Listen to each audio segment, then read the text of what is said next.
بسم اللہ الرحمن الرحیم۔ میرا نام فیضان الحق ہے اور ہم قرآن پاک ترجمہ اور تفسیر کے ساتھ پڑھ رہے تھے۔ اس کے 30ویں پارے سے ہم نے سٹارٹ کیا تھا اور اس کی 11ویں آیت پر ہم تھے، سورۃ الغاشیہ۔ اس کی ہم 16 آیت پڑھ چکے تھے، آج اس کی 17ویں آیت سے ہم سٹارٹ کریں گے۔ بسم اللہ الرحمن الرحیم۔ افلا ینظرون الی الابل کیف خلقت، تو کیا یہ لوگ دیکھتے نہیں اونٹوں کو کہ انہیں کیسے بنایا گیا ہے؟ یعنی کیا یہ لوگ اپنے ارد گرد پھیلی ہوئی اللہ کی نشانیوں پر غور نہیں کرتے؟ اور نہیں تو یہ اونٹ کی تخلیق کو ہی دیکھ لیتے کہ اس جانور کے جسم کی ریگستان کے ماحول کے ساتھ کس قدر ہم آہنگی ہے۔ ریگستان کی گرمی میں کئی دن کھائے پیے بغیر چلتا رہتا ہے، اس کے پاؤں ایسے بنائے گئے ہیں کہ یہ ریت میں نہیں دھستے۔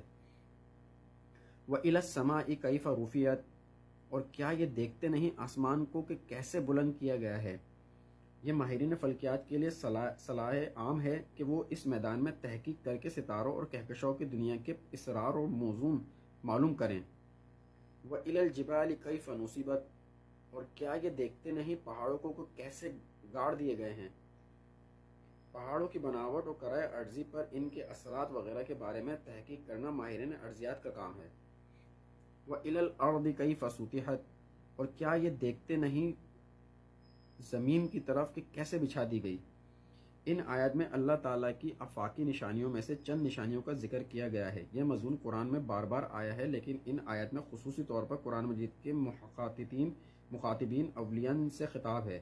نزول قرآن کے زمانے میں سرزمین حجاز کے باشندوں کا زیادہ تر وقت صحرائی مسافتوں میں گزرتا تھا، جیسے کہ سورہ قریش کی آیت رحلۃ الشتاء والصیف میں بھی ذکر ہوا ہے۔ چنانچہ اپنے سفروں کے دوران جس ماحول سے ان لوگوں کا دن رات واسطہ رہتا تھا، ان آیات میں اسی ماحول کی چار چیزوں کو گنوا کر انہیں غور و فکر کی دعوت دی گئی ہے۔ یعنی ایک وہ اونٹ جو ان کے صحرائی سفر کی واحد سواری تھی، اوپر آسمان، نیچے زمین اور اطراف و جوانب میں پہاڑی سلسلے۔ یہ تھا وہ ماحول جس میں عام طور پر ان لوگوں کے شب و روز گزرتے تھے۔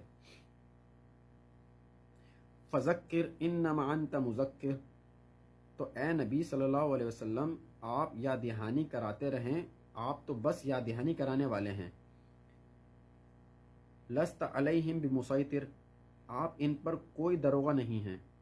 آپ صلی اللہ علیہ وسلم کی ذمہ داری صرف تذکیر اور نصیحت تک ہے، کسی کو زبردستی راہ ہدایت پر لانا آپ کا کام نہیں ہے۔ الا من تولی وکفر، مگر جس نے منہ موڑا اور کفر کیا، فَيُعَذِّبُهُ اللَّهُ الْعَذَابَ الْأَكْبَرَ، تو اس کو اللہ عذاب دے گا سب سے بڑا عذاب۔ بلا شبہ اللہ کے